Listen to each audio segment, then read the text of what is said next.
It seems to me that the holiday season is filled with joy, reflectiveness, and of course, toast. And so, here's a toast to the anniversary, the 10th anniversary of For Art's Sake, to the many awards that it has won throughout the last 10 years, to the wonderful crew who has worked on the show with me, Sandy, Cindy, Peter, and my long-suffering director, Dave Ambrosi. A toast to all of you out there who have shared the last 10 years with me. And segueing over to tonight's show, we're going to re-cable cast the 1992 Cappy Award winner for Best Special Event, the New Jersey State Aquarium Show. Happy holidays.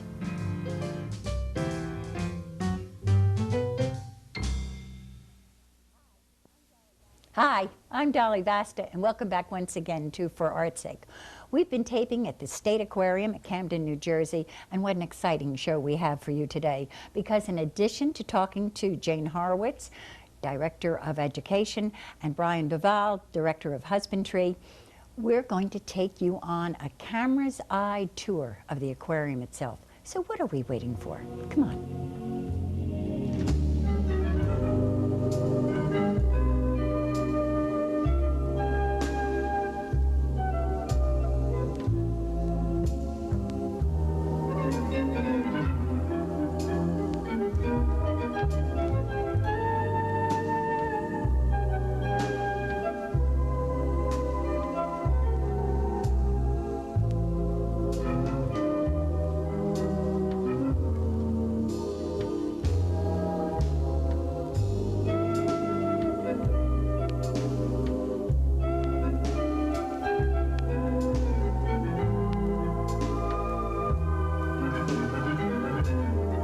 Brian, as Director of Husbandry, which is your official title here, exactly what does that include? Well, I'm in charge of all the animals in the facility. That includes their care while they're here, maintaining the exhibits and the holding systems that they live in, and also acquiring new animals for the facility through collecting activities or through purchasing from commercial collectors and trading with other institutions. You were in on this project from the beginning, right? Right. I started a little more than 3 years ago when this facility was basically a pile of dirt. And to be involved in the exhibit design and mechanical design while the construction was going on was really quite an opportunity. It was, and it's wonderful to see it up and running now. Did you do any of the designing of the displays, the exhibits themselves? Yes, I was part of the design team that that worked on that. We have a set of exhibit designers that worked on the project really from the beginning to the end, but we were also involved in working along with them. We developed a lot of the information that we needed to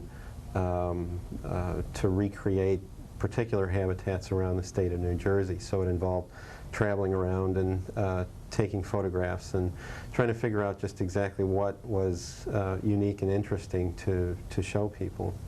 The job that we do in education, and my principal role here, is to help the public understand the great diversity of life that abounds in the waters in and around the state of New Jersey. And that's really what the aquarium is all about.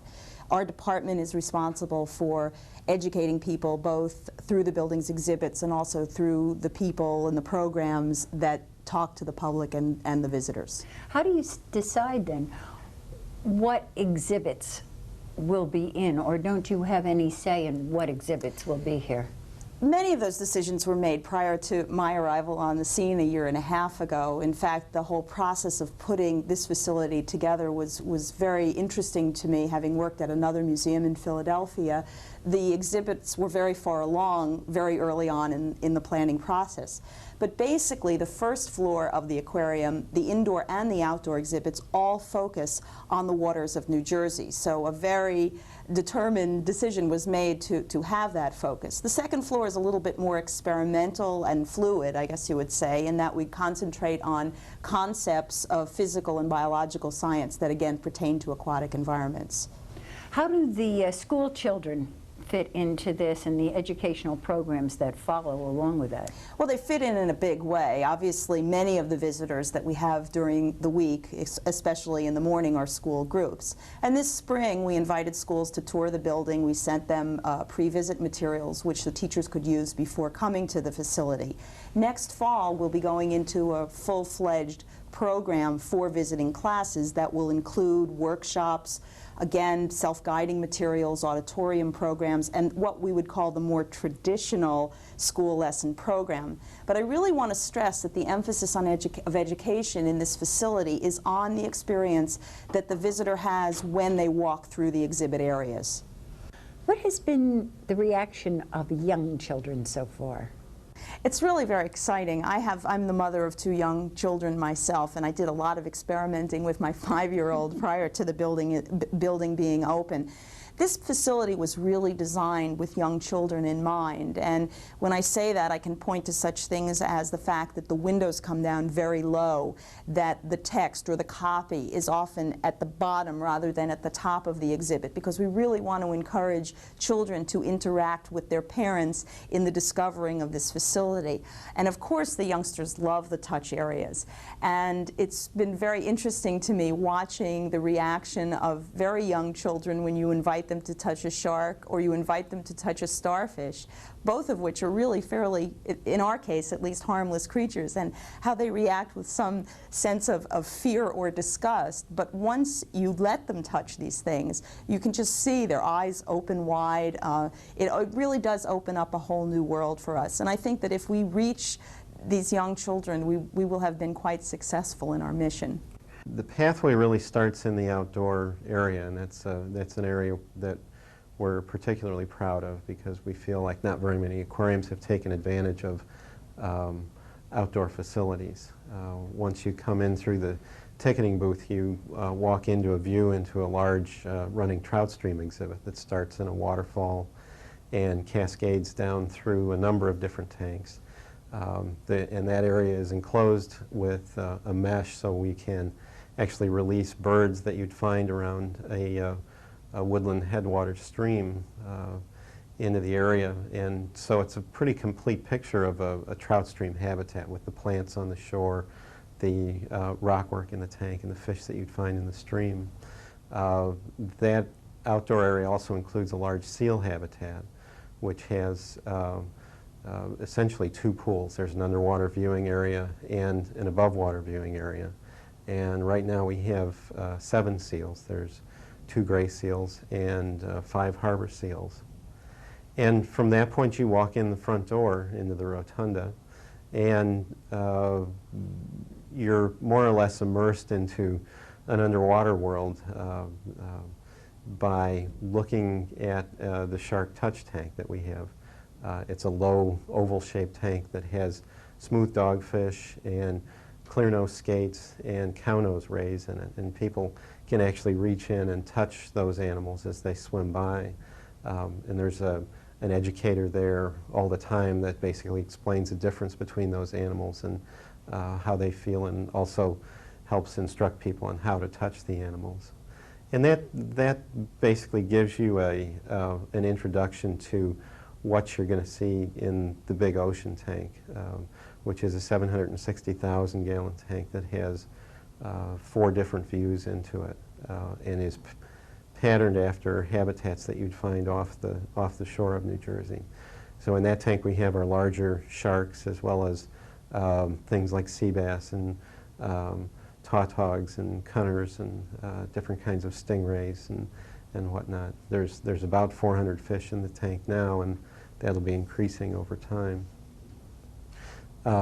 You go through a sea probe exhibit, which is a mock-up of an underwater research facility.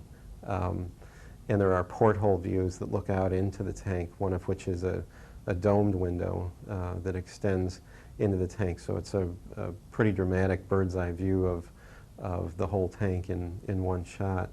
And there are also video displays and sounds of communication from divers or from a Sea Lab facility to a surface tending ship, and you can watch a video on blue sharks that's set up as if researchers in the facility were reviewing videotape that they had taken earlier that day.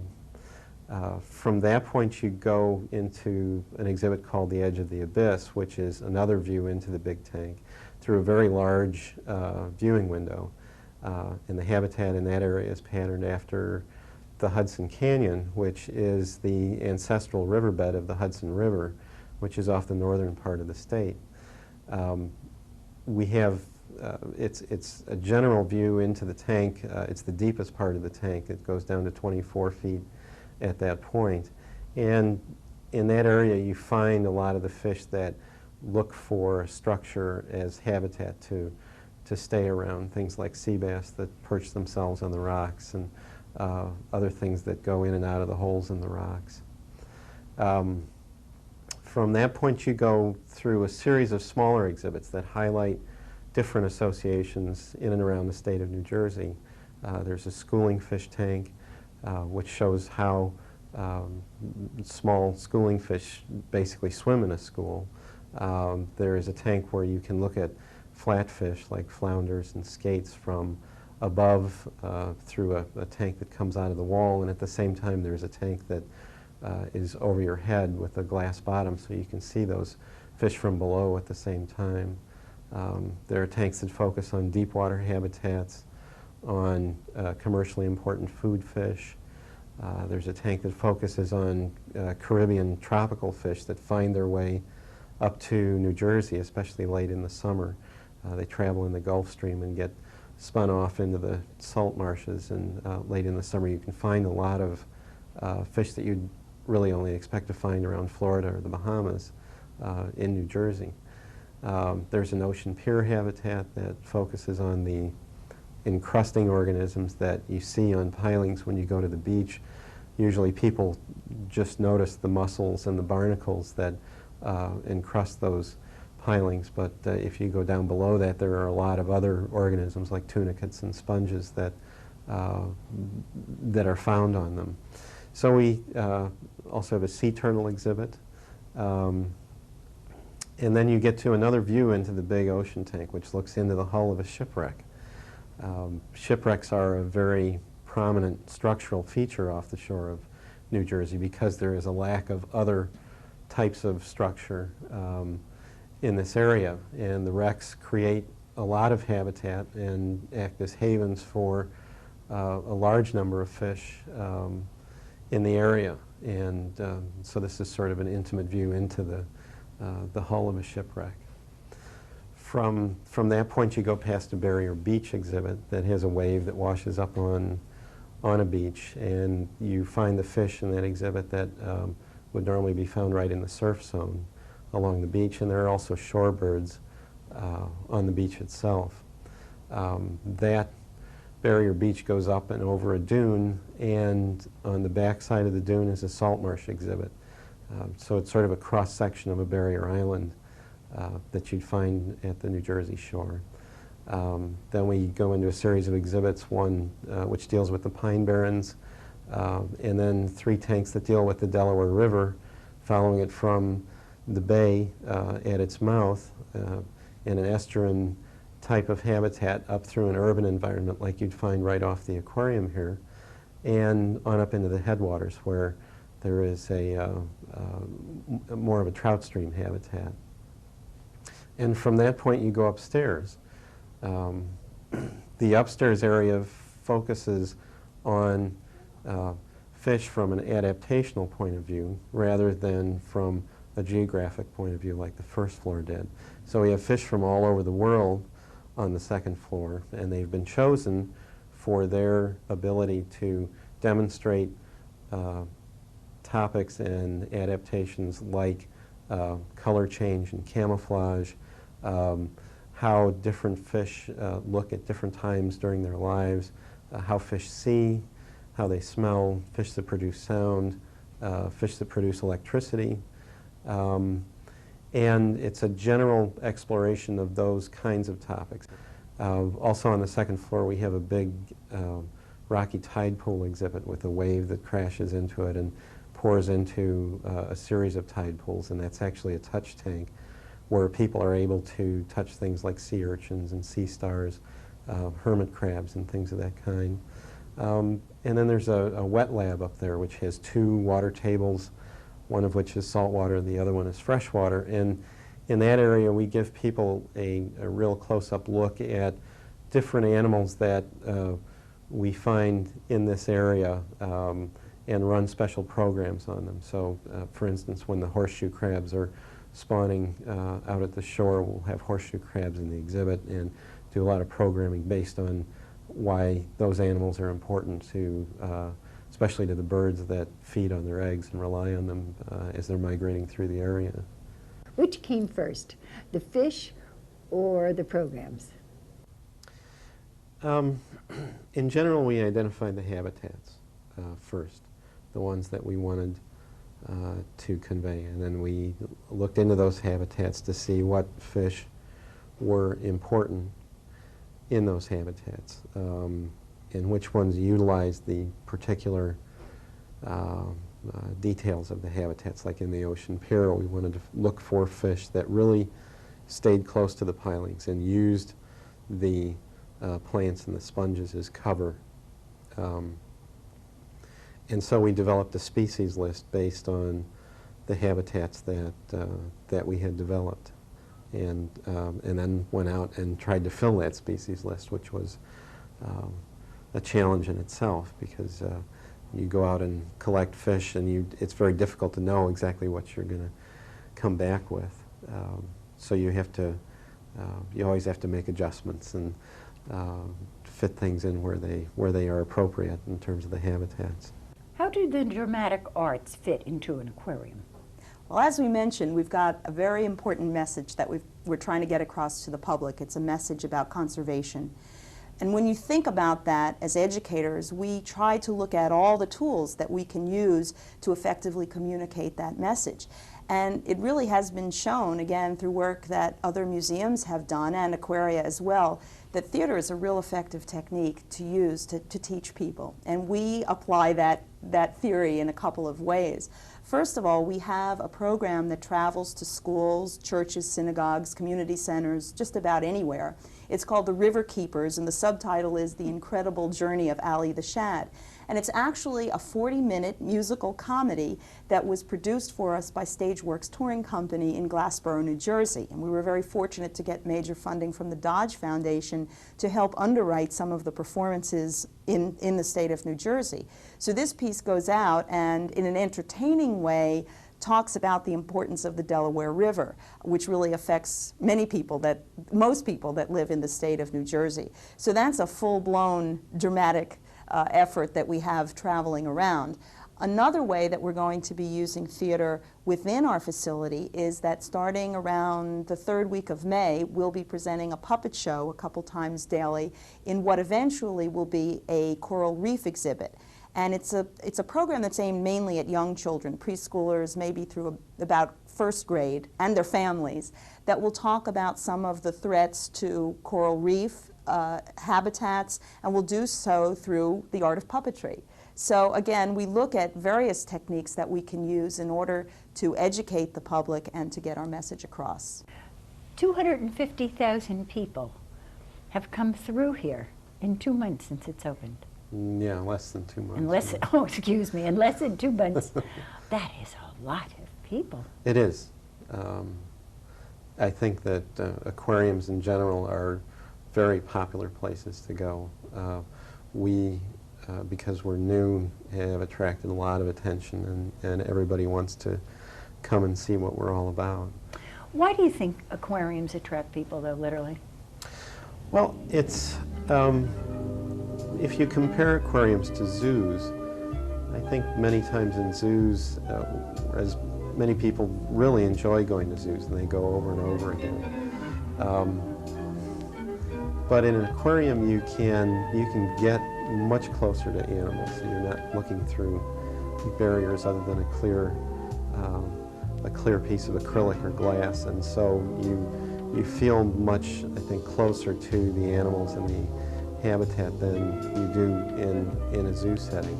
In addition to that, we deal with a topic that people in general don't have easy access to.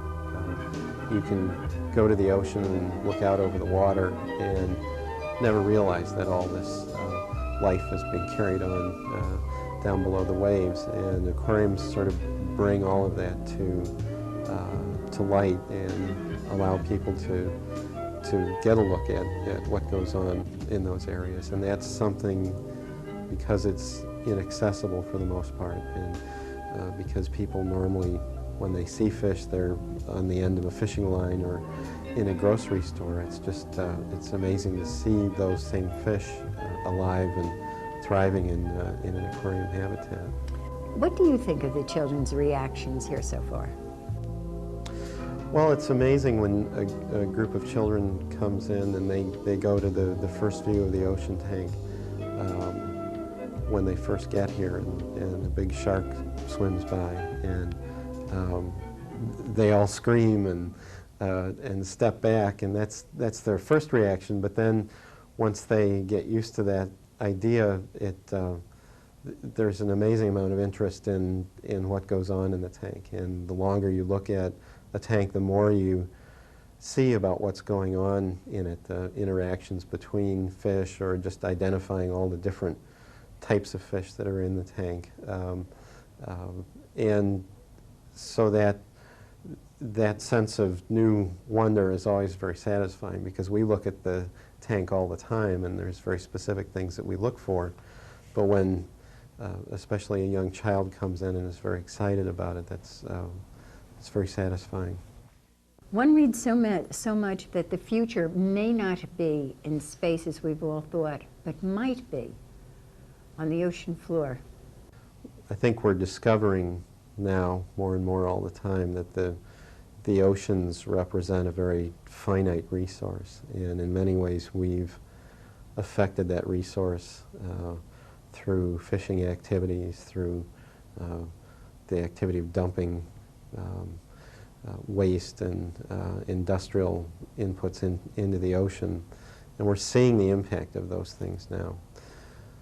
So we need to get beyond this feeling that the ocean is limitless in the same way that outer space is limitless, because all that stuff is catching up with us. And it's important that we find a way to coexist with the ocean and the resources that it represents. Obviously there are resources out there that are very important to us, and because they're important to us, it's in our best interest to protect them for future generations. I mean, the philosophy is that people can be educated by having interesting recreational experiences, and I would be so bold as to say that that's probably the attitude of a lot of institutions of informal learning, which museums are. But we also have, as the heart of our mission, the need to let people know, again, that there is this diversity in local waters, and that by learning about that diversity, people will be more prone to protect it for future generations. What is the future of the aquarium? Will it stay with its current program, or will it expand to someday include fish from outside the New Jersey area?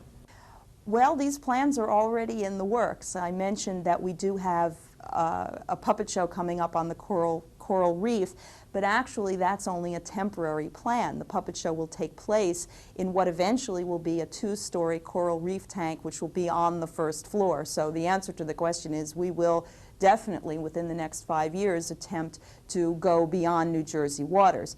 In order to do that, we need to raise major funds to install the tanks, to collect the fish, to develop the programs, and so forth. So that's what we'll be doing in the next several years.